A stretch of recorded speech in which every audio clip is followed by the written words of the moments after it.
وزارت پرورده ترکیه لیسته خویا درباره damezrandina 15000 مامۆستەیان ده بەلاو کرد. دوێ لیستەیە ده bi tenê sê kontenjan dane mamosteyên Zimanê Kurdî. Serokkomarê Tirkiye Recep Tayyip Erdogan roja 30 îlona îsal di daxuyaniyeke xwe de gotibû ew ê 15000 mamosteyan damezrînin. Wezareta Perwerdeya Tirkiye îro لیستەیە damezrandina wan mamosteyan ya li gor beşan li ser hesabê xwe yê Twitterê belav kiriye. Wezareta Perwerdê di belavkirina wan mamosteyan de li gorî beşan, li gorî zimanan bêguman lîste hatiye amadekirin. Tenê sê mamosteyên Zimanê Kurdî nav dene.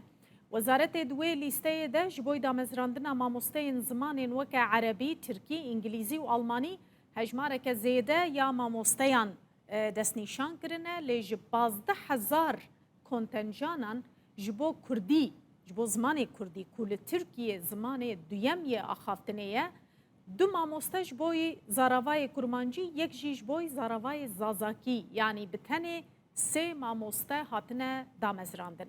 Salane ji beşên ziman û edebiyata Kurdî yên li zanîngehên weke Mûş, Mêrdîn û Çewligê derdora 100 mamosteyan derdiçin.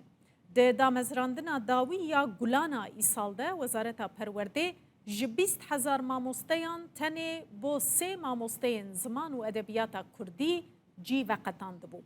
Bi wê damezrandinê jî hejmara mamosteyên ku di dibistanên dewletê de heta niha hatine damezrandin gihîştibû 79 kesan.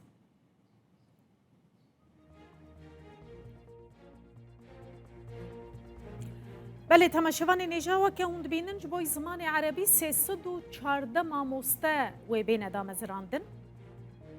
Ji bo Zimanê İngilîzî 857 mamoste têne damezrandin. Ji bo Zimanê Almanî 171 mamoste jaliyê Wezareta Perwerdeyê ve têne damezrandin. Ji bo Zimanê Tirkî 698 mamoste têne damezrandin. Ji bo Zimanê Fransî 3 mamoste têne damezrandin. Ji bo Zimanê Kurdî du zara ve kurmancî û zazakî jî dîsa sê mamoste têne damezrandin. Ji bo Zimanê İspanî du mamoste. Ji bo Zimanê İtalî mamosteyek. Ji bo Zimanê Koreyî yek mamoste. Ji bo Farisî bi heman rengî yek mamoste û ji bo Zimanê Rûsî jî dîsa yek mamoste jaliyê Wezareta Tendurustiya Tirkiye ve têne damezrandin.